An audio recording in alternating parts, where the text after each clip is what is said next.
On a blazing summer afternoon in Houston, the busiest city in Texas, Michael Walker, the founder and CEO of the popular fast food chain GrillNation, quietly pulled his sleek black SUV into the parking lot of a small location nestled in a residential area on the city's west side.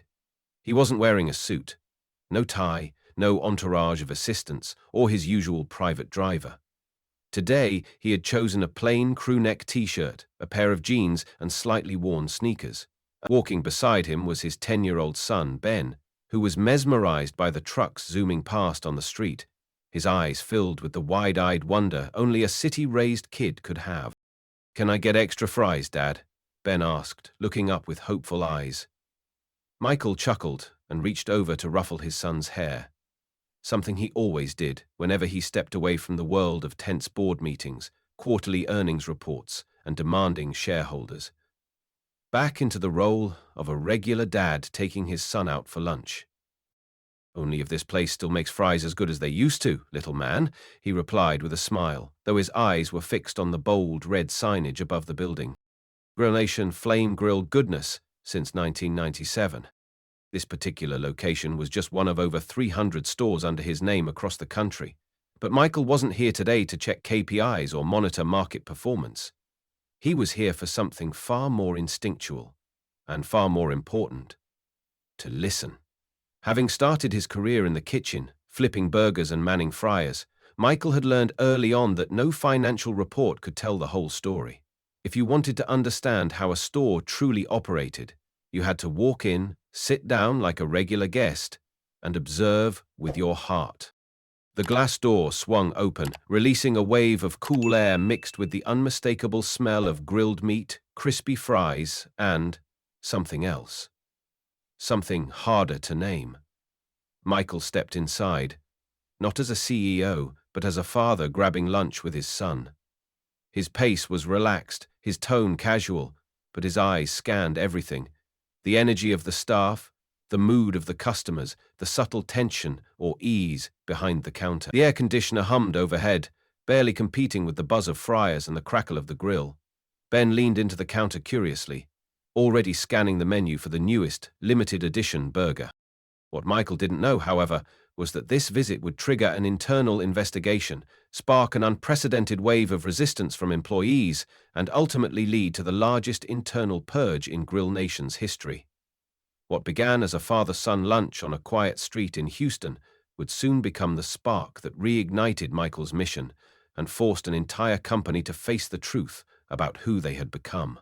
The moment Michael and Ben stepped through the glass doors, the sharp ding of the entrance bell echoed through the space. No one greeted them. No cheerful smiles. No "Welcome to GrillNation," the signature phrase drilled into customer service training manuals that Michael himself had signed off on in the earliest days of the brand. Ben, ever innocent, tugged at his father's sleeve. "Dad, it looks busy in here," he whispered excitedly. He was right. The store was packed. Nearly every table was taken. The grill hissed loudly in the back. Oil sizzled in deep fryers. Sandwich wrappers rustled with urgency. But amidst all that noise, there was a strange kind of silence. No laughter. No casual banter between co-workers. No playful joking during a slow shift. No eye contact. No warmth. Michael stood still for a moment, his senses sharpened by years of leadership. He could feel it. Something was wrong. Every restaurant had its own heartbeat, its own rhythm, but this one, the beat here was faint, fading, almost lifeless. Behind the counter, a young woman worked the register. She looked to be in her early 20s. Her hands trembled slightly as she dropped a plastic cup into a tray. She bowed her head in apology, even though the customer hadn't said a word. In the kitchen, a teenage boy shuffled fries with a stiff expression. Every time the back door swung open, employees inside cast nervous glances down the hallway toward a closed door marked with a sign, "Manager Only." Michael saw it more clearly now. The subtle cues, the flinching hands, the darting eyes, the stifled breath when the door creaked. These weren't mistakes. They were symptoms, silent symptoms of fear. He slowly removed his sunglasses, his gaze darkening with quiet concern. Ben had already picked a table near the window, happily settling in. Michael followed, but his mind was somewhere else entirely. The air in the restaurant felt thick, heavy, as if everyone inside was walking a tightrope stretched taut across a canyon. One wrong step, and everything would collapse. Michael had seen pressure before, in kitchens, in campaign rooms, during IPO countdowns, but this wasn't pressure. This was something colder and far more dangerous. A gut feeling stirred inside him. Something was very wrong here. And he wouldn't leave until he uncovered the truth hiding beneath the silence. The girl behind the counter was named Emily. The tiny name tag pinned to her deep red uniform sat slightly crooked, like the rhythm of her heart at that very moment. She looked about 20. Her hair was tied back neatly, though a few strands clung to her forehead, damp with sweat, despite the steady hum of the air conditioning. Her eyes that should have been bright and full of youth, seemed instead like they had just cried, or worse, like they'd been trying not to cry for hours. Michael stood in line, a laminated menu in his hands, but his eyes never left her face. "Welcome to GrillNation. What can I get for you today?" Emily spoke up, her voice flat. It wasn't a real greeting. It was a line, memorized, automatic, stripped of tone, stripped of warmth. A string of syllables that had long since stopped meaning anything to the one saying them. Her smile was so forced, it almost hurt to see. The corners of her lips lifted just enough to meet corporate standards, but her eyes told another story entirely. Tension, fear, and the desperate urge to fall apart. Michael smiled gently and answered with a friendly tone, hoping to disarm the rehearsed facade. "My son Ben wants to try the special burger today. What about you? What's your favorite item on the menu?" Emily hesitated. Her eyes darted, quickly, instinctively, toward the far end of the counter, where a closed office door sat beneath a manager-only sign. The cheeseburger is our best seller, sir," she replied softly. Her voice was barely above a whisper, and completely devoid of the pride or excitement Michael used to hear from team members, those who once believed in the food they served and the mission behind it. She printed the receipt, placed it on the counter, then looked down, her hands tightening together beneath the register. There was no one behind him in line yet, but she didn't look up. It was as if staying still, staying small, staying invisible might keep her safe. Michael felt something twist in his chest. This wasn't fatigue, not just the weariness after a long shift. This was something deeper, more dangerous. Emily was living under pressure so constant, so unspoken, that even her simplest actions had become contorted by fear. She wasn't okay. And if she was the first face every customer saw when walking into this store, Michael feared what might be hiding behind the scenes. He picked up the receipt and walked toward Ben, but in his mind, a question had already started to burn. Who, or what, had made a young woman so afraid, right here in her own workplace? Michael didn't head straight to the table after picking up his food. Instead, he lingered at the counter for a few extra seconds, pretending to study the menu board above, but really his eyes remained on the young cashier named Emily. It only took a few more customers for him to notice it. A tiny detail, barely noticeable, but once he saw it, he couldn't unsee it. Every time Emily finished helping someone, she exhaled. Not a sigh of exhaustion, not the deep breath of someone catching a break. It was a soft, guarded release, as if even breathing had to be done carefully, quietly enough so no one would hear. Like each transaction had been a battle. Like every have a great day was a tiny war she had just survived. Once, then again, and again. A perfect pattern of quiet fear. Michael tilted his head slightly, his eyes moving toward the rest of the crew. A male barista worked at the drink station with robotic motions, never once lifting his head. A teenage girl, likely younger than Emily, carried trays to tables with stiff, halting steps, her eyes flicking constantly toward the back, toward the door marked manager's office, slightly ajar. No laughter, no friendly banter, no spark of team energy you'd expect in a typical fast food joint. And when he glanced back to the register, he saw Emily had just stepped back after handing over a meal, her hands clasped in front of her, her head tilted ever so slightly downward. A furtive sigh. And that's when Michael knew this wasn't about fatigue. This wasn't about inexperience. This was about fear. Systemic, conditioned fear. One breath, but that single breath told the story of an entire environment where employees had learned to shrink themselves, to survive in silence, to suppress emotion, to function under the weight of unseen pressure. Michael finally carried the tray to where Ben sat by the window, but his mind remained behind the counter, with a young woman silently bracing herself every minute, every hour, just to make it through the day without falling apart. Michael stepped up to the counter. His son Ben had just tugged on his sleeve and whispered that he really wanted an extra order of fries and a big cheesy burger. But today, Michael wasn't here just to eat. He smiled softly, the way any casual customer might, glanced at the menu above, and then spoke gently. "Hi, Emily, right?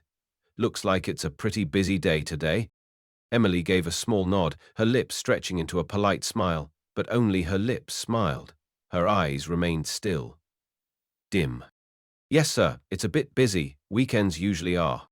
Her voice had a practiced rhythm to it, polite, professional, but there was something missing, something real. It sounded like she had rehearsed this script 100 times, like she had learned exactly how to sound just human enough without showing any actual emotion. Michael kept the tone light. "So what's the most popular thing here lately? I'm trying to decide what's worth trying." Emily hesitated, barely for a second, but it was there. "The grilled beef burger is the most ordered," she replied quickly. "Combo number 3, if you'd like it, with fries and a drink." The answer was flawless, not a single stumble. But Michael noticed something else, a tiny tremble in her voice right at the end of the sentence. It wasn't from the cold, and it wasn't shyness. It was fear. She didn't make eye contact when she spoke. Her gaze seemed split, one half on him, the other half always drifting toward the back, toward that office door with the words "manager only" still hanging. Michael nodded and ordered exactly what she had recommended. Then, with a friendly smile, he added what seemed like an offhand comment. "Thanks, Emily. Working here must be a little stressful, huh?" Just a casual remark, but in truth, a test. Emily paused for a fraction of a second, then that same hollow smile. "It's normal, sir." Normal, but her eyes told a very different story. Michael didn't say another word. He took the receipt, offered a kind nod, and turned to walk away. But inside, the knot in his chest had pulled tighter. He didn't need more evidence. Emily wasn't okay, and it was becoming clear no one here was. Michael returned to the table, where Ben was happily tearing open ketchup packets and organizing them across the tray like treasure pieces. The boy was fully immersed, dipping a golden fry, sipping from his soda, and humming quietly to himself. "You go ahead and start eating, buddy," Michael said softly, placing a hand on his son's shoulder. "I'm just going to use the restroom." Ben nodded, not even looking up, completely focused on his fries. Michael stood and slid his hands into his pockets, strolling off with the calm air of a middle-aged man casually heading toward the restrooms. But in his mind, each step was deliberate, measured, calculating. He didn't head straight to the restroom, despite the clear signs posted on the wall. Instead, when he reached the corridor, his pace slowed. His eyes scanned every door, every nameplate, until he saw a heavy steel door at the very end of the hallway, marked "Staff Only." It wasn't locked. Michael gently pushed it open, just enough to let in a sliver of space, silent. Beyond the door was the employee-only area, a place no customer ever saw. Gone were the bright neon signs and polished tile floors. In their place, harsh fluorescent lighting, a row of dented lockers, mismatched plastic chairs, and the lingering scent of disinfectant mixed with fryer grease.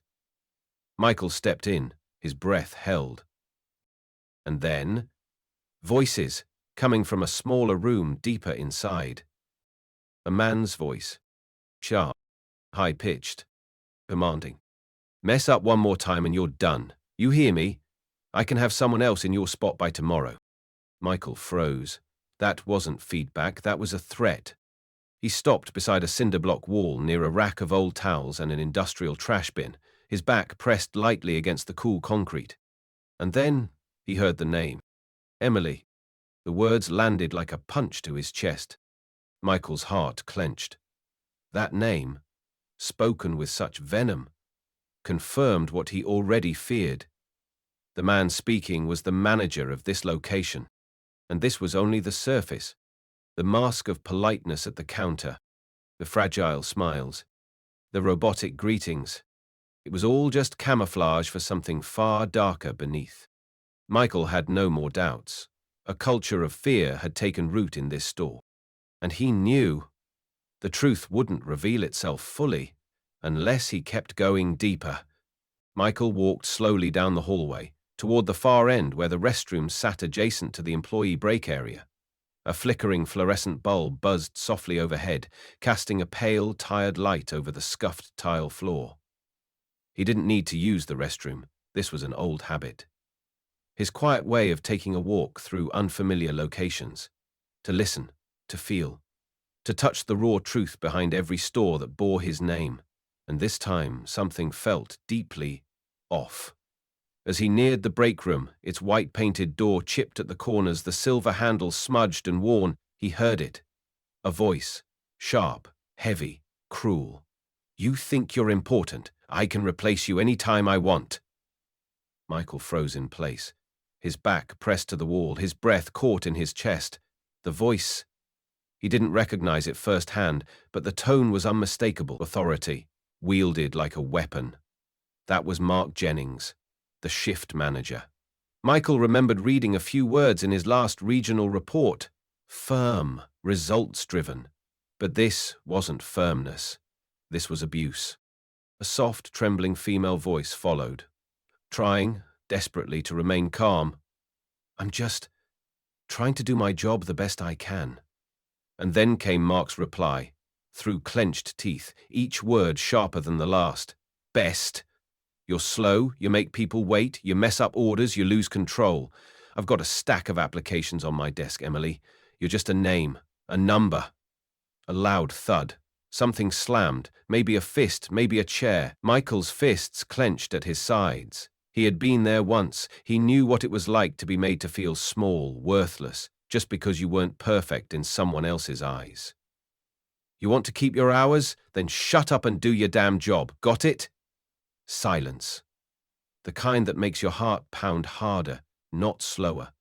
Not peace, but fear. Michael leaned against the cool tile wall, his eyes drifting downward to his polished shoes, then up again, to the whirring AC vent rattling overhead, like even the building itself was exhausted by scenes like this. In that moment, he wasn't a CEO. He wasn't the man on the Forbes list or the face of an empire. He was a human being, confronted with a system he had built, now being corrupted from within. He took a deep breath and turned back toward the front of the store. Ben was still giggling, squeezing ketchup onto fries, humming to himself. Michael sat down slowly. His hands were cold, his heart was heavy, but inside something had been planted. Resolve. This was no longer a lunch stop. This was a battlefield. And the enemy was the illusion of power held by those who thought they could not be replaced. Behind the break room door, Michael stood, back to the wall, eyes half closed, ears tuned to every breath that came from inside. What he had heard, Mark's shouted threats, his demeaning words, his violent tone, wasn't even the worst of it. Because then, Mark's voice returned. Quieter this time, lower, more dangerous. More mistake, Emily. Just one more and I'll wipe your name off the schedule without a second thought. You'll disappear. You think anyone will care? I don't even need to say a word to HR. A pause. The silence that followed was the kind that made your pulse race, not from excitement, but from the dread of what might come next. Michael felt his skin grow warm. His heart pounded, not from fear, but from fury. Each word Mark spoke was like acid, dripping slowly into Michael's ear. Burning, dissolving every bit of patience left in a leader who had once believed in his system. Inside the room, Emily didn't speak. She stood still, silent, like a wooden figure worn down by the cold winds of power.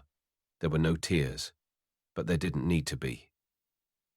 Mark's footsteps drew closer, his voice lowered even more, venomous and calculated. "You know how this place works. I control the schedule. I control the time card approvals. If I want to, you'll be down to 4 hours a week, or nothing, by Monday. Now get out of my office, and make sure I don't see your face in here again." Emily inhaled sharply, not for strength, but just to stay standing. Michael could picture her, clutching the corners of her faded blue apron, her fingernails digging into the fabric, holding on to whatever dignity she had left. No reply, no plea, not even a sigh. The silence of someone who'd been cornered too many times and had learned, words only get used against you. And Mark knew that. He liked it. He walked away smirking, leaving behind a very specific scent, the stench of misused power. The scent of fear turned into routine. Michael exhaled slowly, as though he had just watched someone drown and couldn't reach out in time to save them. He knew now this couldn't go on, because if no one stood up for people like Emily today, how many more Emilys would there be tomorrow? Outside the break room door, Michael stood with his back pressed against the cold, tiled wall, eyes half closed, ears tuned to every word seeping through the crack. What he had just heard, Mark's sharp commands, his belittling tone, wasn't even the worst part. Because Mark wasn't done. This time, his voice dropped lower. It wasn't loud, but it was colder, like a blade dragged slowly across a steel surface. "Someone mistake, Emily. Just one. I won't need to warn you. I'll wipe your hours clean. And if I decide you're a thorn in my side, trust me, there are ways to make you disappear without ever saying a word to anyone." Silence. Not the kind that brings peace, the kind that makes your pulse race. Because you know the worst is still coming. Michael felt his body grow hot, his heart beat louder in his ears, not from fear, but from anger. Each word Mark spoke was like a drop of acid poured into his ear. Slow, corrosive, eating away at the last pieces of trust a leader had placed in the system he once believed he had built to protect people. Inside, Emily didn't answer. She didn't cry. She didn't move. She stood there, like wood, carved still by years of cold wind disguised as authority. No tears on her face, but her entire body screamed one truth: she was barely holding on. A moment passed. Then came the sound of footsteps. Mark moved closer, and his voice, lower now, more dangerous than before. "You know how things work around here. I control the schedule. I approve the payroll. If I want to, you'll be down to 4 hours a week, or off the system by Monday. Now get back to work. And don't let me see your face in this office again." Emily inhaled, slowly, not to gather courage, just to keep standing upright. Michael could picture her, hands gripping the corners of her faded blue apron, her fingernails digging into the fabric like it was the only thing keeping her from collapsing. No reply, no plea, not even a shaky breath, just silence. The silence of someone who's been cornered too many times. So many that the fear becomes familiar. So many that staying silent feels like the only shield left. And Mark knew that. He fed off it. He let out a dry chuckle, then walked off, leaving behind the unmistakable stench of something Michael recognized instantly. The scent of power, rotten from overuse. The stench of fear, normalized. Michael exhaled, long, as though he'd just watched someone drowning and couldn't reach in time to save them. But this time, he could. He had to. Because if no one stood up for someone like Emily today, how many more Emilys would there be tomorrow? Michael remained there, standing in the narrow hallway lined with pale grey tiles. The harsh glow of the fluorescent light above cast a sickly green tint on his skin. The space had fallen silent, save for the low hum of the air conditioning and the faint scent of fryer oil drifting in from the kitchen. He hadn't gone into the restroom like he'd pretended. The door was just a few feet away, but his heart felt caught between two worlds, the past and the present. Mark's voice still echoed in his head, replaying like a distorted loop from a dream he hadn't fully woken up from. But what rattled him most wasn't the cruelty of Mark's threats toward Emily. It was the recognition, because Michael had heard those exact words before, not from Mark, not at GrillNation, but when he was 19 years old, a trainee at a small no-name diner in the suburbs of Chicago. Back then, he too had been called into a break room.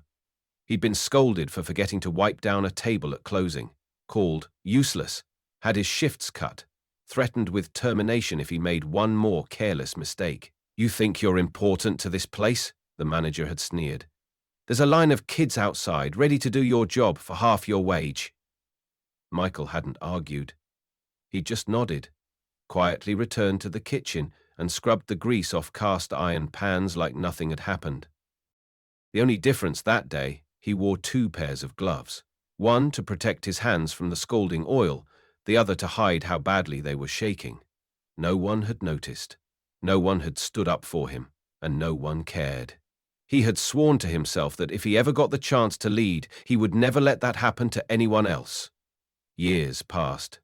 He built GrillNation from the ground up, starting with nothing but an old food truck and a fire in his gut, and he thought he'd kept that promise. But now, inside his own company, a young woman was reliving the exact same fear he once felt. Emily didn't know who the man at the counter really was. Didn't know that the one witnessing this moment was someone who could change everything. Michael's hands curled slightly at his sides. He closed his eyes. And for a few seconds, the world went quiet. He could hear his own footsteps from years ago, feel the shallow breath of a teenage boy worried he wouldn't have enough for rent next month, hear the silent scream of someone on the verge of giving up, but didn't. And now he stood on the other side, no longer the victim, but the one who held the power to act. He opened his eyes, exhaled. No more hesitation. "If I don't act now, then everything I built, GrillNation 4, will mean nothing." He turned around and walked back to the table where Ben was happily playing with ketchup packets, completely unaware. But in Michael's mind, everything had changed. This lunch, this quiet outing with his son, was no longer just a meal. It had become the beginning of a silent investigation, the birth of a reckoning. Something inside Michael had awakened, not rage, not pity, but the memory of pain, transformed into a purpose to stand up for those reliving the wounds he had once carried alone. Michael returned to the table, where Ben was carefully arranging fries around his cheeseburger like a miniature fortress. "You were gone a while, Dad," the boy said without looking up from his construction. Michael offered a soft smile as he sat down. "Just washing my hands, son." But deep down he knew he hadn't just returned from a restroom. He'd just come back from a place far darker, the hidden underside of the empire he'd spent decades building. He gently pushed the lid of his soda cup aside and scanned the room, not with the eyes of a customer, but with the precision of someone quietly conducting an investigation. Mark Jennings, the shift manager, the man whose voice had just poisoned the air behind the staff doors. He stood at the edge of the front counter, hands shoved into his pockets, leaning slightly forward like a predator in wait, ready to pounce the moment someone slipped up. But in the 10 minutes that followed, Michael noticed something telling. Mark didn't do a thing. He didn't touch a tray, didn't wipe a table, didn't help the kitchen, didn't greet a single guest. He just stood there, watching, staring, especially at Emily, and at a young busboy, maybe 18, with a wiry frame and nervous hands. Every time Mark moved even slightly in his direction, the boy froze, like a rabbit sensing a shadow overhead. It was constant, unspoken. Mark's gaze swept the staff like a security camera, like a proctor during an exam, ready to strike the moment someone faltered. Michael's fingers curled slightly on the table. This wasn't leadership. It was intimidation. He remembered the management training seminars he himself had once led. The first slide of his presentation had always read, "Managing is not about watching, It's about supporting, inspiring, unleashing the best in your team. And yet here, in one of his very own stores, stood a man like a statue of judgment, doing nothing but casting a heavy cloud over the room. Mark acted as if the team existed to please him, not the customers, and that, Michael now saw clearly, was the root of the problem. Emily kept working, her face blank. Her fingers tapped the touchscreen with mechanical precision. But every time Mark approached, her shoulders tensed, her voice shortened, and her movements stiffened, like a machine under surveillance. She wasn't serving, she was surviving. Then came the young busboy's slip, a tray of drinks tilted, cups wobbling. One tipped, spilling across the floor. In a healthy workplace, it would have been a minor mistake, a teachable moment, but not here. Mark snapped around instantly, his voice slicing through the air. How many times do I have to say it? Be careful, drop another one and you're done. The boy mumbled, I'm sorry, his hands trembling as he cleaned up, nearly spilling the tray again from sheer panic. Michael saw it all clearly. In this place, employees weren't allowed to fail. Or more accurately, mistakes weren't met with guidance but with punishment. He drew a deep breath, glancing at his son, who now bit happily into his burger. You know, Ben, he thought silently, a restaurant can have the best logo, the fanciest menu, the smartest marketing, but one wrong manager and it all rots from the inside. He took a sip of his drink. His eyes never left Mark. Michael knew one thing for sure. He'd seen enough. And even more importantly, he knew this observation wasn't over. This was only the beginning of something far bigger. A plan to change, not just one store, but the very way GrillNation would treat its people from this day forward. Michael sat motionless at the corner table. The ice in his drink had melted halfway, but he couldn't feel the cold anymore. His senses weren't focused on taste or temperature, they were locked on the atmosphere. Thick with tension, hanging over trays of food, rushed footsteps, and faces stretched too tight. And then, it happened. Emily, the young cashier he'd been watching since the beginning, was carrying a tray of drinks to the pickup counter. She was trying to do everything at once, watch customers, stay alert for Mark's looming presence behind her. Her hand slipped, just slightly. The tray tipped, 2 cups spilled, iced soda fanned out across the counter. Some splashed on her hand. It wasn't loud, it wasn't dramatic, just a small accident, the kind that happens in any shift, in any restaurant. But Mark Jennings was nearby. He turned sharply, no words, no shout, just a look. A look. Cold as steel, sharp as glass, deep as a dagger. Even Michael felt his breath catch. Emily looked up and met Mark's eyes, and for a moment her entire face drained of color. Her hand trembled as she grabbed napkins, head bowed low as if she could hide the panic behind her lashes. Still, Mark said nothing. No sound, just silence. A cruel silence, a verdict without a voice. Michael swallowed hard. He'd seen that look before. The look of someone who doesn't need to speak, because they know fear already speaks for them. The look of someone who uses their stare like a rope around your self-worth, tightening until all that remains is a compliant cog in a machine ruled by control. Michael's gaze shifted to the skinny line cook. The young man was watching too, but he quickly turned away, pretending to wipe the counter. Not a word. No comfort. No one moved. No one helped. They'd all seen it too many times before. This happens every day, Michael thought. Not through yelling, but through the way fear makes people feel invisible, makes them feel wrong. Until silence becomes their only defense. Emily finished wiping the spill. She bowed her head slightly and returned to her station, lips pressed tight, hands still shaking, but she said nothing. No explanation, no complaint. She'd learned to endure. Michael leaned back slightly. His eyes had darkened. This, in a healthy workplace, would have been nothing. A kind manager would have helped her clean up, or at least reassured her with a simple, no worries, just be more careful next time. But here? Mark didn't need to speak, because fear had already become the official language of the kitchen.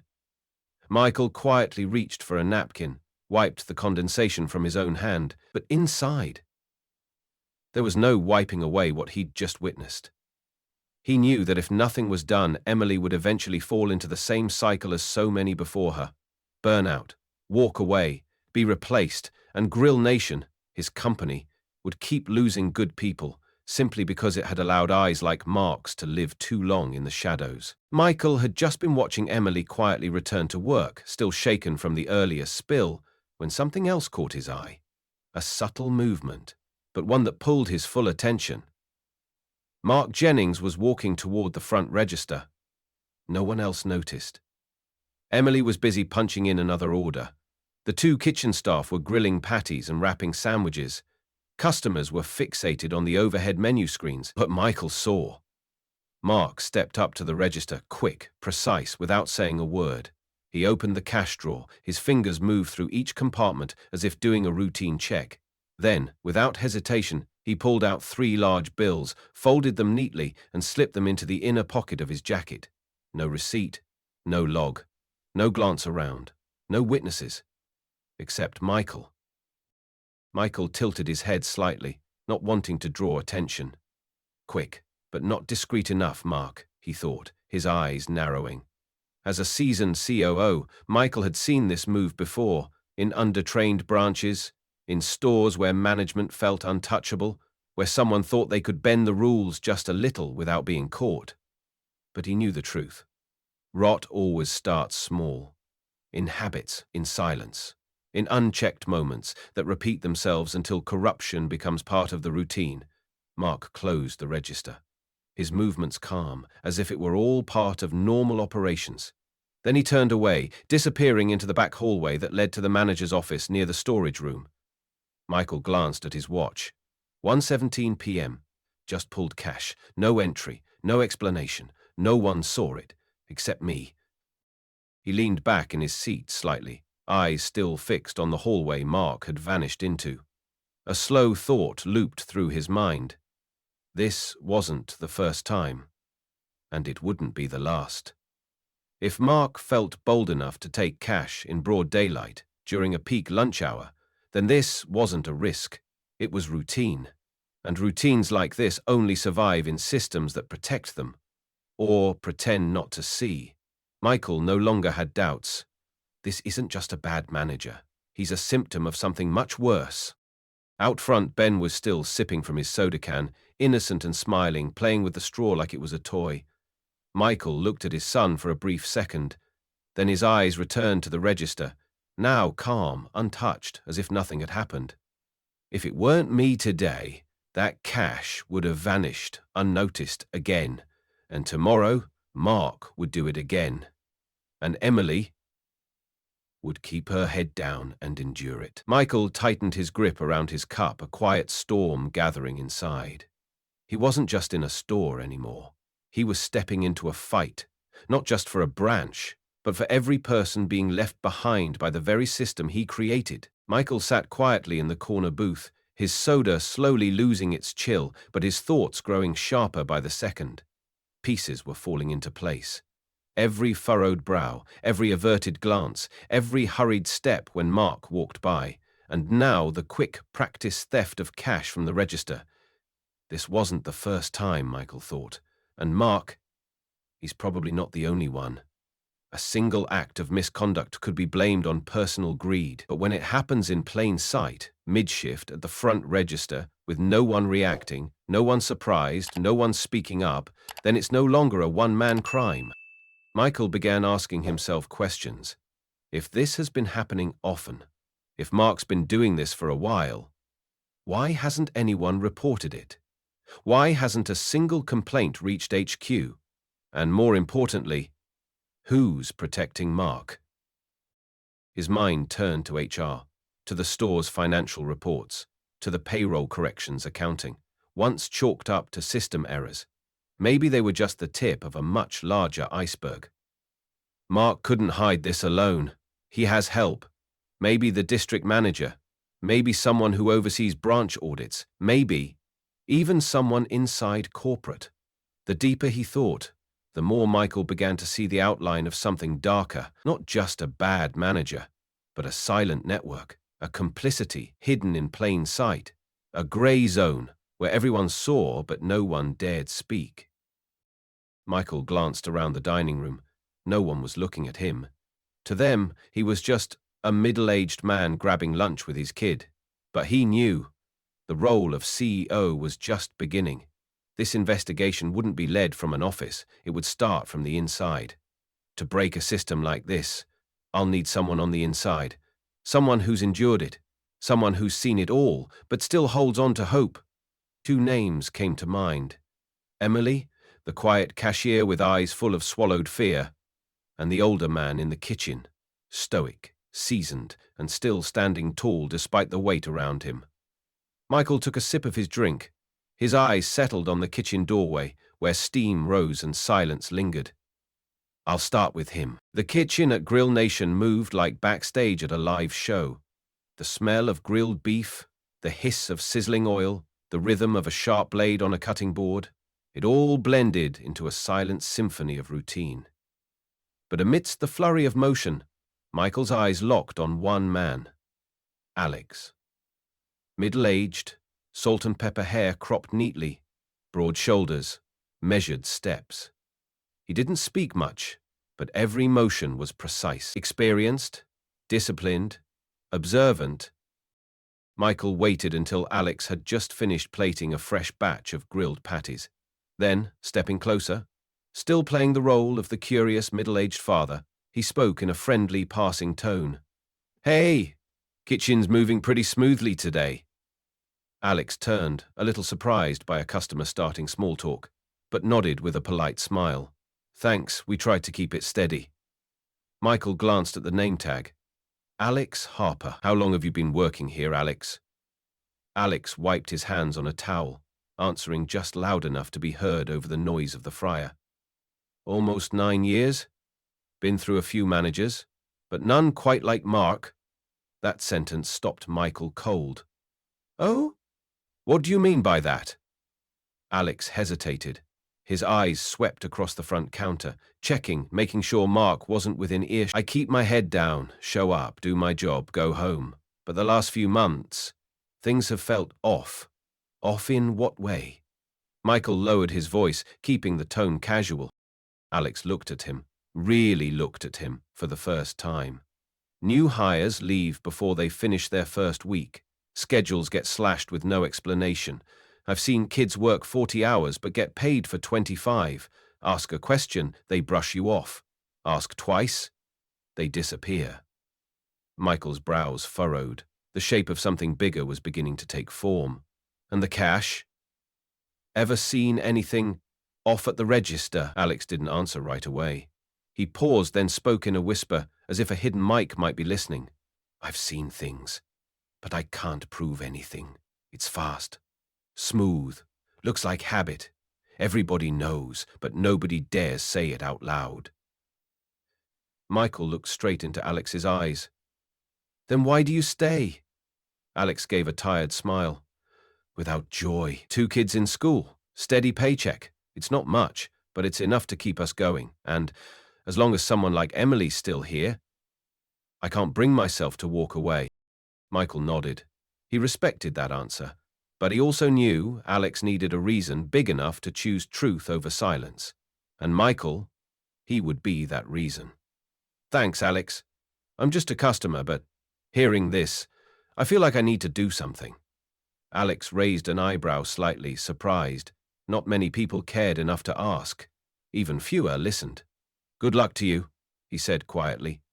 Michael stepped back, heading toward his table. But, in his mind, he now had another name he could trust. Alex Harper. The quiet cook who saw everything and said nothing. Until now. The kitchen felt quieter now. The only sounds were the dull hum of the exhaust fan and the distant clink of a chopping knife on the vegetable board. Michael remained by the prep table, one hand resting lightly on the cold steel. Eyes fixed on Alex, his thoughts boiling beneath the surface. "Alex," Michael said, his voice low. "How many people like Sam have gone through the same thing?" Alex glanced around carefully, then took a step closer, his tone dropping to a cautious whisper, as if even the hum of the fryer might summon Mark. "More than you'd think," he said. "Some worked here 6 months. Others, A year. They didn't leave on their own, they were forced out. Michael narrowed his eyes. Forced? Alex nodded slowly, each word now razor-sharp, cutting into the ugly truth. Mark has his own system. He starts by cutting hours, quietly, unofficially. First a small dip. Then week by week they're down to 4 hours total. You can't survive on that. Eventually they have no choice but to quit. And if they don't? Michael asked. Alex clenched his jaw and he starts writing them up. Fake reports, missing shifts, being late, disrespecting customers. Once that goes on the system, corporate sees a pattern. Nobody questions it. And they're out. Michael stood frozen, a slow weight settling in his chest. If he hadn't heard this from Alex directly, if he were just another customer walking in for lunch, would he have ever known? He asked the next question carefully, though he already feared the answer. Why hasn't corporate caught on? Alex gave a tired shrug. The reports always looked clean, hours cut for operational efficiency, terminations filed as policy violations. On paper it all checks out, but on the floor, no one speaks up, because if you challenge Mark, you don't just lose your job, you get branded, disloyal, undisciplined, impossible to rehire. Michael's hand closed slowly into a fist. He could feel something inside him, cracking. Not from surprise, he had seen corporate failings before, but from bitterness. He'd built GrillNation on one promise: respect people, never exploit them. But here, under his very name, that promise had been bent and twisted into something unrecognizable. It wasn't just one bad manager, it was a system. Silent, complacent, or worse, complicit. Michael looked at Alex, saw the weariness not just of a long shift, but of years spent watching things fall apart in slow motion. And he knew. If he walked away this time, people like Emily, like Alex, would never trust again. He inhaled deeply. The words didn't come out loud, but they were thunder inside his head. I will not let this go on. Not one more day. Michael returned to the table, where his son Ben was still happily swirling his milkshake, the corners of his mouth dusted with golden bits of fries. To a 10-year-old, today was just a simple lunch with Dad. But to Michael, this was a pivotal moment in a covert investigation he never imagined he'd have to conduct. Inside a place that bore the name of his own company. He sat down, tray in hand, but his mind was elsewhere. He didn't touch his food, just held his drink, eyes casually directed toward the cashier counter and kitchen, as if he were simply enjoying the view. But in truth, he was watching closely. Every movement, every expression, every glance shared between employees. He committed them all to memory with surgical precision. And one thing became unmistakably clear. Every time Mark Jennings appeared, the entire room constricted. Emily, the cashier, was mid-conversation with a co-worker, smiling, a rare moment of lightness. But the moment Mark emerged from his office corner, the smile vanished. She turned back to the screen, eyes down, fingers stumbling over the touchscreen keys as if trying to disappear behind them. A young floor worker had been chatting warmly with an elderly customer by the window, but as Mark's eyes swept past, the boy fell silent, lowered his head and quickly grabbed his cloth to move elsewhere, avoiding eye contact. Even Alex in the kitchen, stoic, seasoned Alex, froze up when Mark entered the back line. His body stiffened, and he turned away like even the idea of meeting Mark's gaze was a risk. That kind of fear, Michael thought, isn't natural. It doesn't come from a single reprimand. It's the result of being worn down over time. Michael had managed hundreds of employees. He had weathered crises, made tough calls, and even fired people when necessary. But never, not once, had he seen an entire staff go silent with the mere presence of a lower-level manager. This wasn't discipline. This was control. And it was built on fear. And that only happens when the person at the top himself has been absent far too long. He picked up his phone, pretending to check the time, but in reality he was documenting key details in a private note. 11:42 a.m. Mark exits his office. 3 areas: cashier, floor, kitchen. Go quiet. 11:53 a.m. Emily's friendly demeanor shifts to robotic within 2 seconds of Mark entering. 12:10 p.m. Mark walks by without speaking. All staff instinctively avoid eye contact. 3 patterns. Same reaction. And this was just in the past hour. Michael sipped his water slowly, but his thoughts were anything but calm. If I weren't the CEO, if I hadn't walked into this store today, everything would have stayed hidden behind a curtain labeled Smooth Operations. He looked over at Ben, his son, still giggling, stacking fries like a fortress, oblivious to the tension around him. And Michael wondered, would this boy grow up in a world where the kind-hearted were trained to stay silent? No, he would not allow that. Michael returned to the table, where his son Ben was still happily swirling his milkshake, the corners of his mouth dusted with golden bits of fries. To a 10-year-old, today was just a simple lunch with Dad, but to Michael, this was a pivotal moment in a covert investigation he never imagined he'd have to conduct, inside a place that bore the name of his own company. He sat down, tray in hand, but his mind was elsewhere. He didn't touch his food, just held his drink, eyes casually directed toward the cashier counter and kitchen, as if he were simply enjoying the view. But in truth, he was watching closely. Every movement, every expression, every glance shared between employees. He committed them all to memory with surgical precision. And one thing became unmistakably clear. Every time Mark Jennings appeared, the entire room constricted. Emily, the cashier, was mid-conversation with a co-worker, smiling, a rare moment of lightness, but the moment Mark emerged from his office corner, the smile vanished. She turned back to the screen, eyes down, fingers stumbling over the touchscreen keys as if trying to disappear behind them. A young floor worker had been chatting warmly with an elderly customer by the window, but as Mark's eyes swept past, the boy fell silent, lowered his head and quickly grabbed his cloth to move elsewhere, avoiding eye contact. Even Alex in the kitchen, stoic, seasoned Alex, froze up when Mark entered the back line. His body stiffened and he turned away, like even the idea of meeting Mark's gaze was a risk. That kind of fear, Michael thought, isn't natural. It doesn't come from a single reprimand. It's the result of being worn down. Over time, Michael had managed hundreds of employees. He had weathered crises, made tough calls, and even fired people when necessary. But never, not once, had he seen an entire staff go silent with the mere presence of a lower-level manager. This wasn't discipline, this was control, and it was built on fear. And that only happens when the person at the top, himself, has been absent far too long. He picked up his phone, pretending to check the time, but in reality he was documenting key details in a private note.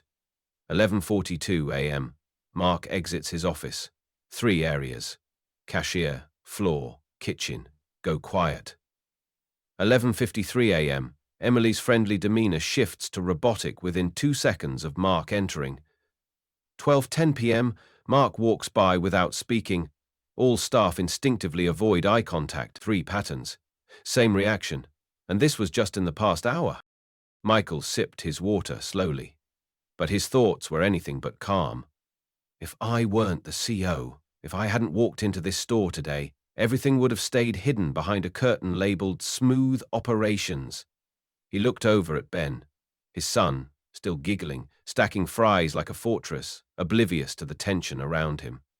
And Michael wondered, would this boy grow up in a world where the kind-hearted were trained to stay silent? No, he would not allow that. Michael remained seated at the table, but his mind was no longer there.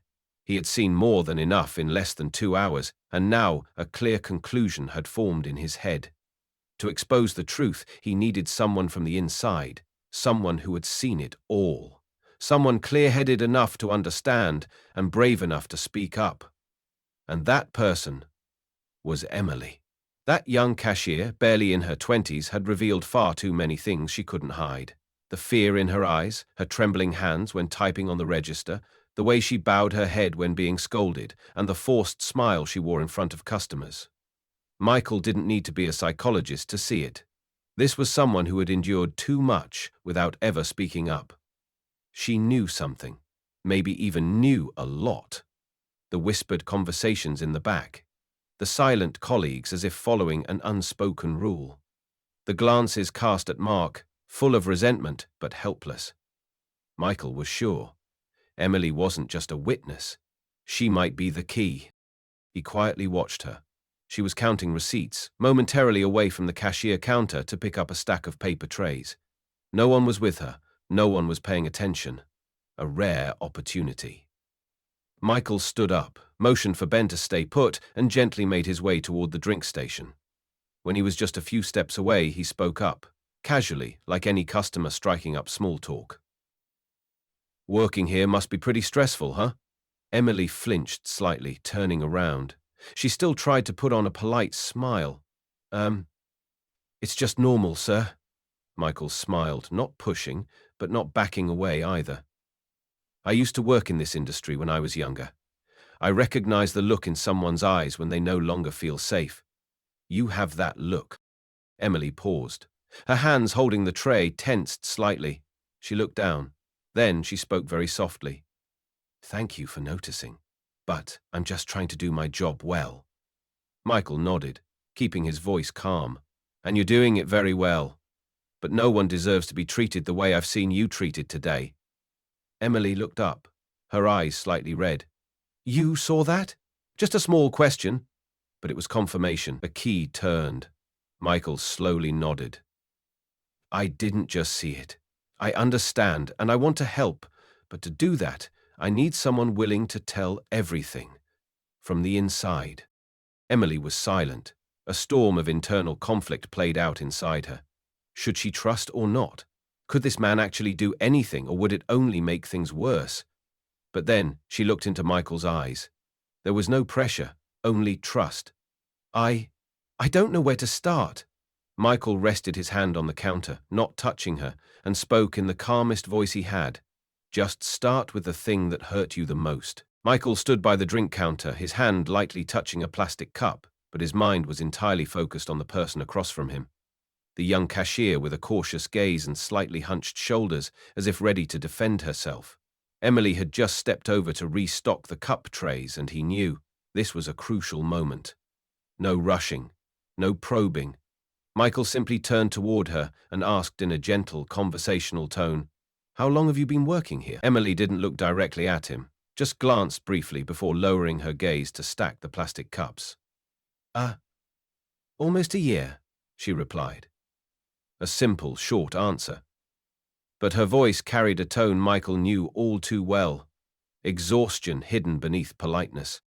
He nodded, as if making casual small talk. "I've been to many places. Rarely seen a restaurant where the staff speak so little." Emily paused slightly, less than a second, then continued, "Everyone's just busy, sir. Just trying to get through the shift." Michael gave a light smile. "Not everyone works in silence, unless there's a reason." This time, Emily stopped completely. She didn't look at him, only stared at the cup lids, but her voice, soft and honest, came out. "You know, around here, if you smile at the wrong time or say one wrong sentence, your name might not show up on the schedule the next day." Michael remained silent. One quiet breath passed between them. No further confirmation needed. That sentence alone was all the signal he needed. Emily bit her lip, then added, as if trying to cover up what she'd just said, "But I'm okay. It's just a job. We're all just trying to survive." A simple sentence, but it hit Michael hard. Just trying to survive. Why would someone so young, someone who should be living the brightest years of her life, use the word survive to describe a job? Michael looked at her. Not with pity, but with deep empathy. He understood. All too well.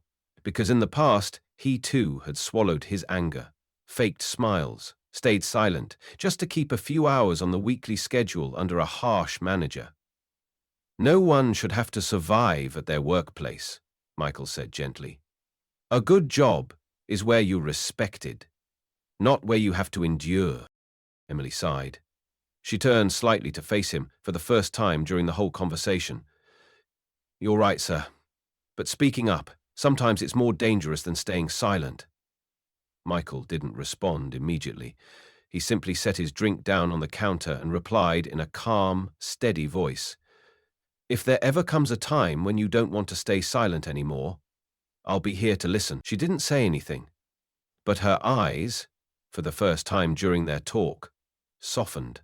Not because the fear had disappeared, but because she'd just seen something rare, a stranger who was willing to listen. The short conversations between Michael and Emily began to happen more frequently, but always in safe places. By the drink station, after the lunch rush, or when the store was busy enough that Mark wasn't paying attention. At first, Emily remained cautious. Every answer seemed carefully reviewed in her head before leaving her lips. But then, seeing that this middle-aged man wasn't pushing, wasn't overly curious, and was simply listening, she began to soften. One afternoon, as Michael stood near the soda machine and Emily was wiping the counter, she suddenly spoke, softly but clearly, "Do you know why I always have to work night shifts, even though I signed up for daytime?" Michael tilted his head slightly. "Because Mark doesn't want me leaving early." Her voice was calm, but she didn't look at him. "Every time I push back or point out a mistake, my schedule gets changed the next day. There was a week where I only worked one shift, no explanation." Michael didn't interrupt. He knew. Once someone starts to speak, the worst thing you can do is cut them off. Emily took a deep breath and continued. "It's not just me. Anyone who doesn't play along gets treated the same. Some get scheduled on alternating days. Not enough hours for benefits, not enough to live on." She looked up for the first time, meeting Michael's eyes directly. "Would you believe there was a week when my paycheck was short by 5 hours, and no one could explain why?" Michael narrowed his eyes. "Did you ask?" Emily let out a bitter, resigned smile. "I did. Management said it must have been a system error, and the next week my shifts disappeared from the schedule." Michael nodded slowly. This wasn't just about one unfair schedule. It was a model of abuse, a system designed to make employees feel guilty for speaking up. "One time," Emily added quietly, "there was a woman named Marissa who worked with me. She printed her timesheet to file a complaint. 3 days later, her name vanished from the system." She bit her lip. "I don't want to be the next one." Michael felt his chest tighten. Emily didn't need to say more. He had heard enough to understand. This wasn't just a story of one mistreated employee. It was a system of coercion, where people slowly learned to self-censor, to stay silent, and to accept injustice as a normal part of the job. He looked at Emily, voice steady and firm. "No one has the right to take away someone's livelihood just because they spoke the truth." Emily didn't respond. But this time, she didn't look away. One late afternoon, as the crowd had thinned out, Emily came to the drink refill station and saw Michael standing there as usual. Without any small talk, she spoke up right away. "Someone already tried, you know." Michael looked a little surprised. "Tried what?" Emily gently placed a tray of cups on the counter. Her voice was quiet but urgent. "Sending a report to corporate, not anonymously. Named Mark directly." Michael leaned in slightly, his eyes asking the question, "And what happened?" She paused for a few beats. 2 weeks later, he was let go." Michael frowned. "Why?" "The reason in the report was uncooperative attitude and negative impact on workplace culture." Emily shook her head, her voice tight with emotion. "His name was Troy. He'd worked here for 3 years. He was a good guy, always covering shifts for us. But after sending that report, Mark started pushing him out. First, he changed his schedule. Then he started writing false notes in the internal evaluations." Michael asked softly, "Did Troy tell anyone he'd filed the complaint?" "He did," she nodded. "Just one person at the store. Somehow Mark found out. Everything went downhill after that." She bit her lip, eyes starting to redden. "The day they let him go, Mark said loudly in front of everyone, 'If you don't fit here, then leave. It's that simple.'" Michael felt a cold surge of anger rush through him. A man pushed out of his job simply for trying to do the right thing. And the worst part? No one dared speak up. No one stood by Troy. After that, no one dared file anything again, Emily sighed. Everyone learned to stay quiet, smile when they have to, nod when expected. She looked at Michael, her voice lowering as if speaking to herself. Sometimes I wonder, if I got fired like that, would anyone even remember me? Michael froze.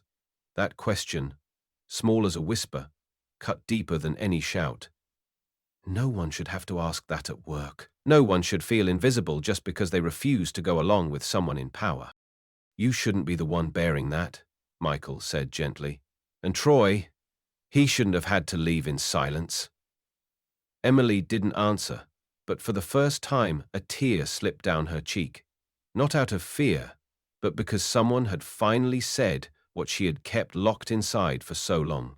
After the haunting conversation with Emily, Michael returned to the table where little Ben was hunched over, playing a game on his phone. But, in Michael's mind, the puzzle pieces were beginning to lock into place, and slowly, a larger truth began to emerge.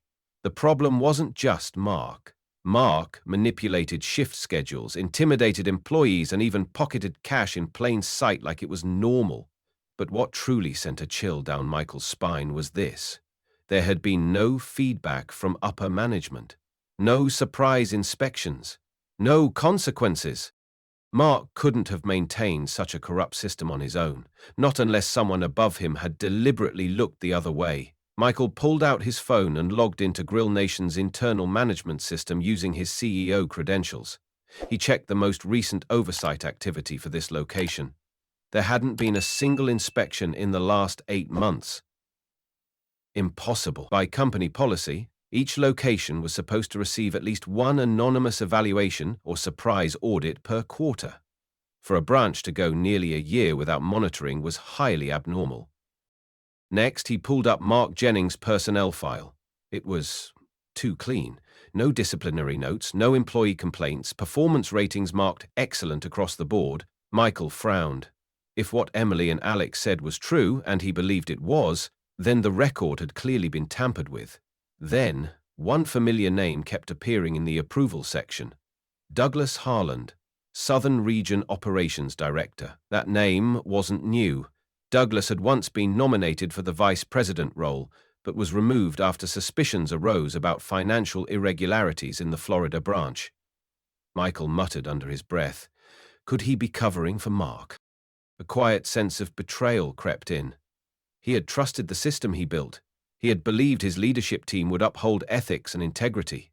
But now, he saw clearly.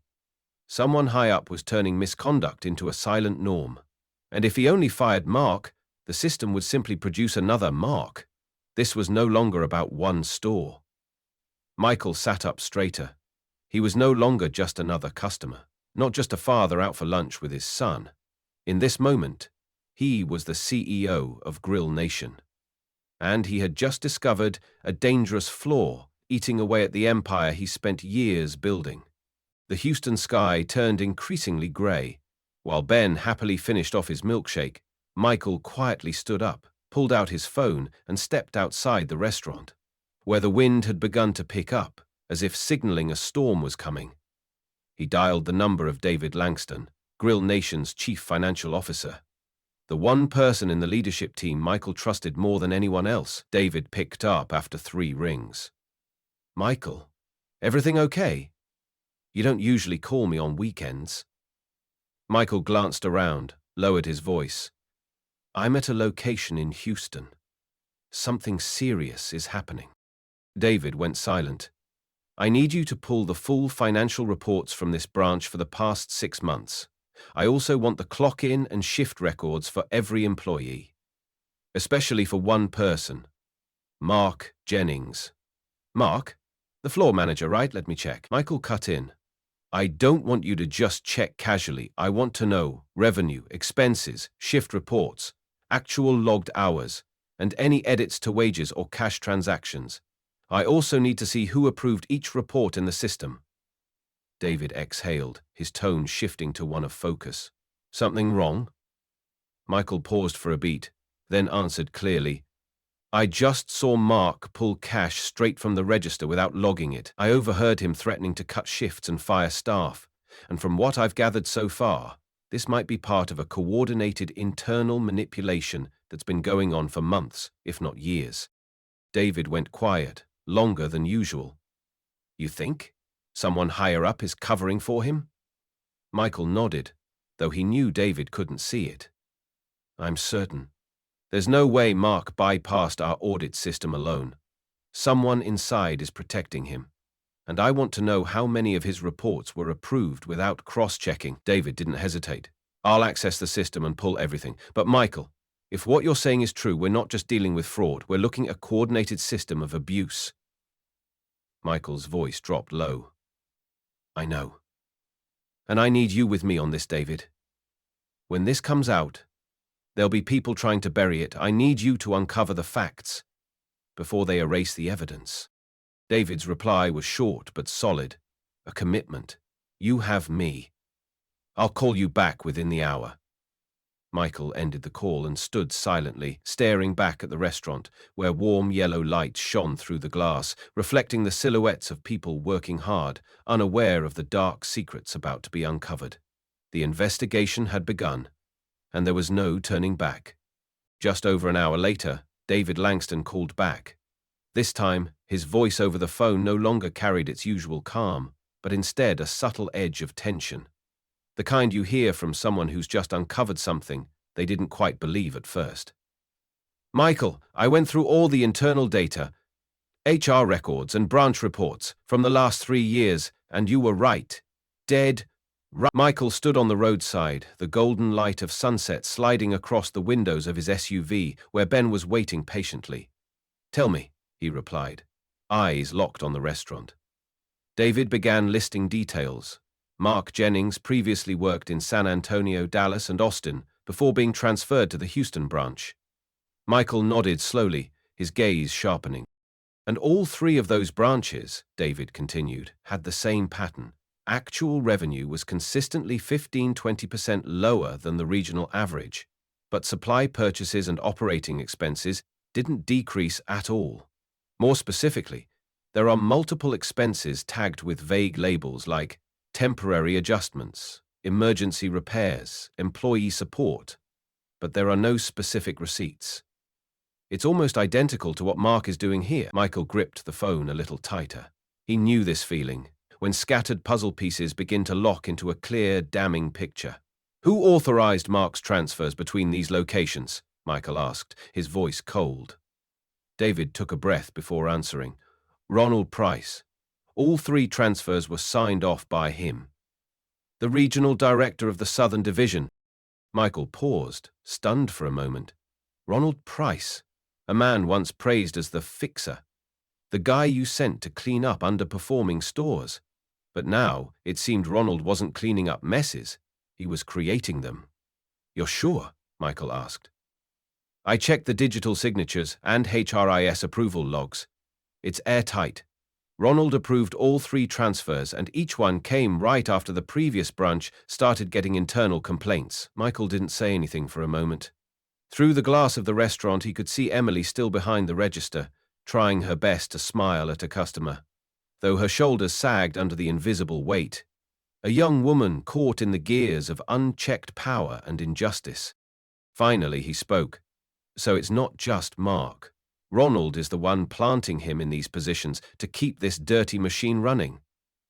David was silent for a moment, then asked gently, You think Ronald's protecting Mark? Michael's voice was calm but carried the unmistakable tone of a man following a pattern he's seen before. Not just protecting, using. I think Ronald is using Mark as a tool to extract cash, exploit staff, and clean up just before anything explodes. And if that's true, there might be someone even higher than Ronald pulling the strings. A heavy silence settled between them. David finally said one last thing before ending the call. I'll dig deeper. But Michael, be careful. If Ronald is covering for someone, that someone might already be watching you. Michael nodded slightly, his eyes still locked on the restaurant. The battlefield was coming into view, and the game of power had begun. Less than 48 hours later, David Langston called Michael again, this time with a voice lower, heavier than before. Michael, I found what you needed, and maybe what we hoped we wouldn't. Michael was sitting in a modest hotel room on the outskirts of Houston. The warm yellow lamp glowed beside him, but his mind was racing through countless theories. "Tell me," he said, tersely. And David began with an internal document. Copies of Ronald Price's personal transaction records, obtained through the company's expense control system. It was high-level access, available only to a handful of people. Michael was one of them. Over the last 3 years, David explained, there were 4 deposits made into Ronald's account. Each one lines up exactly with the time Mark Jennings was transferred to a new branch. Michael frowned. From whom? Not directly from Mark, David said, pausing, but from a shell company registered under Jonathan Jennings, listed in Mark's employee file as a cousin living at the same address. Michael leaned forward, his eyes sharp as a blade. Total amount? Almost $75,000, split into 4 payments, each between $18,000 to $20,000, all labeled as regional operations consulting fees. Michael stayed silent for a few seconds. And I assume there's no consulting contract or project file in our system? Not a single line, David confirmed. It's completely off the books. Michael stood up and walked to the window. He stared out at the city of Houston, slowly dissolving into darkness. The twinkling lights of fast food chains, offices, and traffic flowed like a chaotic river, and in the middle of it all, GrillNation, the company he built with blood and sweat, was being eaten alive from the inside. So, it's clear, he finally said. Ronald isn't just protecting Mark, they're splitting the profits. The transfers between branches are just a front for a larger corruption scheme. David was silent, letting the weight of that realization settle. Then he added, there's one more thing. Michael turned back. The most recent payment, 6 weeks ago, was made 2 days after a formal complaint was filed against Mark from the Austin branch. That complaint has disappeared from the system.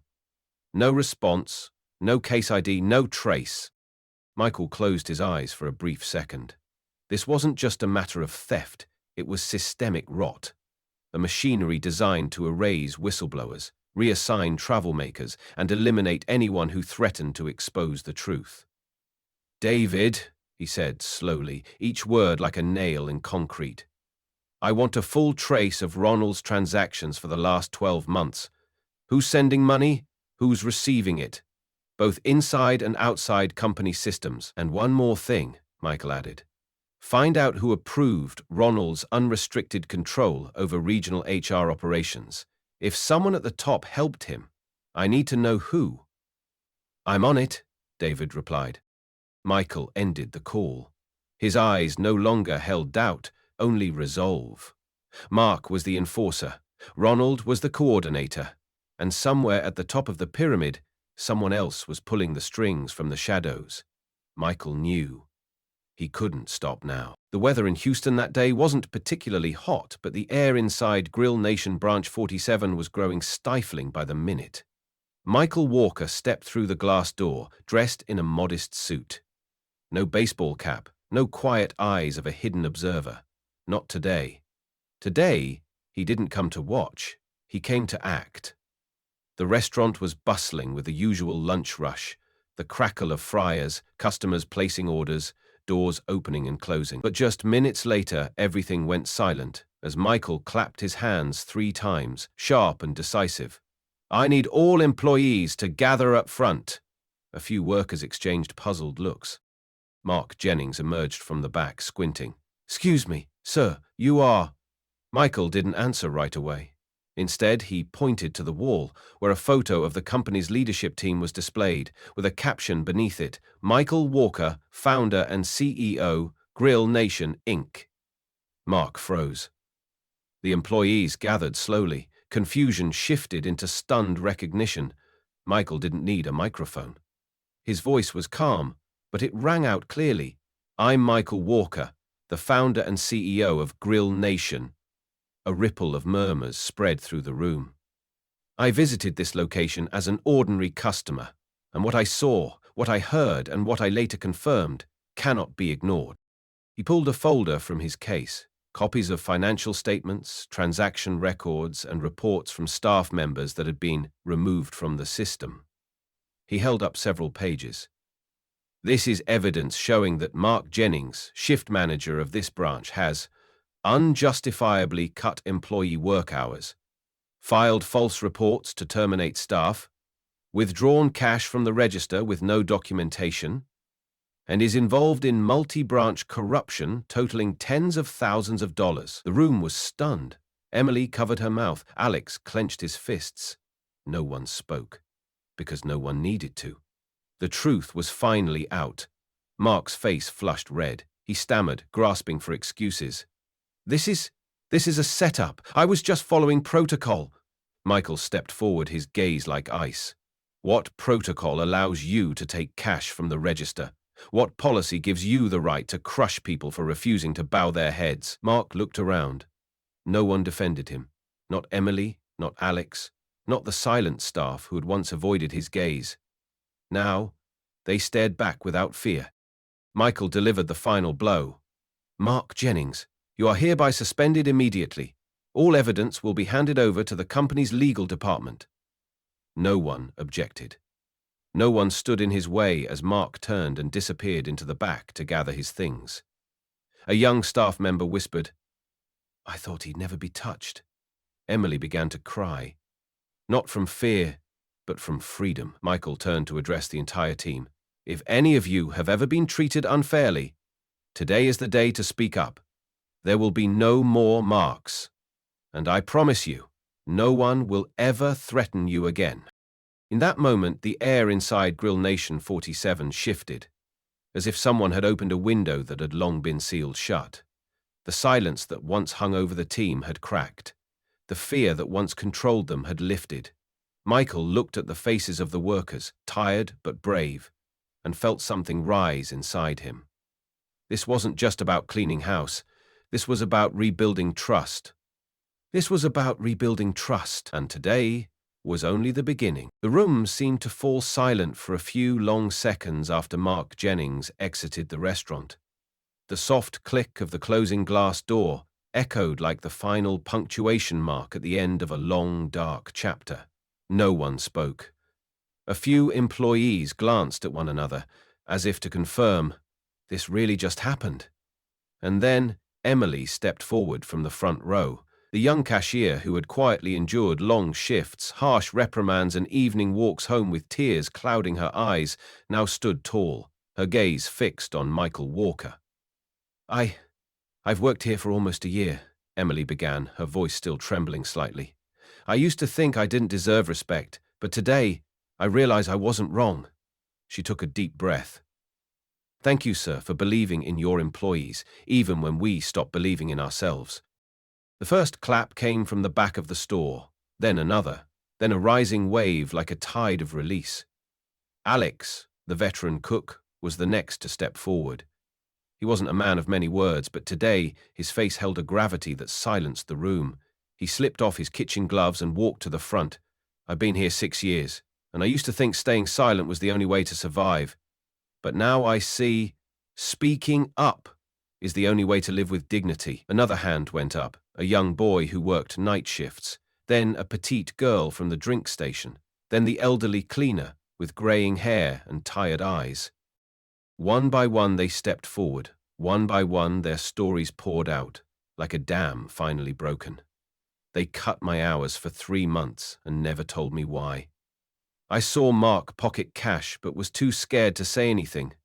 I almost quit because I was afraid to walk into this store every morning. The air no longer felt like a staff meeting.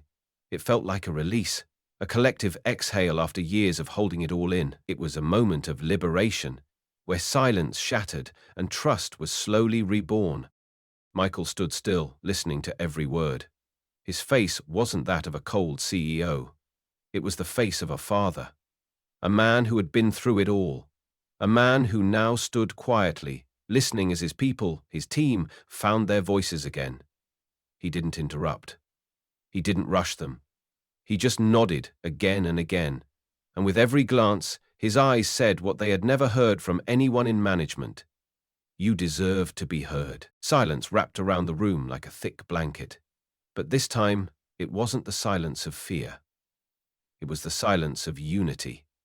After every voice had been heard, After truth was finally spoken without hesitation, a shift occurred, one that could never be undone. Mark Jennings returned to the store not long after. His face was pale, though he tried to wear a mask of confidence. His eyes scanned the room, searching for remnants of his former authority. But all he met were calm, steady gazes, cold but firm. No one looked down. No one looked away. No one feared Mark anymore. Michael Walker stepped forward. His footsteps were steady, purposeful. He stood directly across from Mark, not raising his voice, not showing anger, but his words rang out clearly, like the toll of a bell marking the end of tyranny. Mark Jennings, as CEO of GrillNation, I hereby inform you that you are officially terminated, effective immediately. The reasons: gross ethical misconduct, abuse of authority, and repeated financial corruption throughout your tenure as manager. Mark froze. His face flushed, then drained of all color. He stammered a few incoherent words, but no one listened anymore.